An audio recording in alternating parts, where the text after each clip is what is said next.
Okay, this is the place for the snorkeling, for pawik and watching dolphin. Yan. Today is very busy on this place. A lot of tourists like us stay here for a half day tour, full day tour.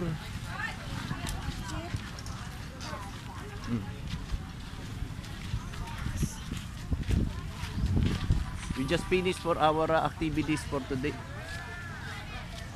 That was nice. Amazing. Experience is good. Okay. There you go.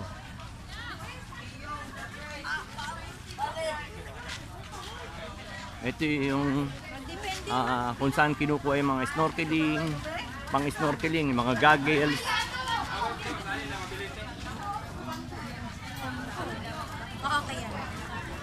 Family. Ni.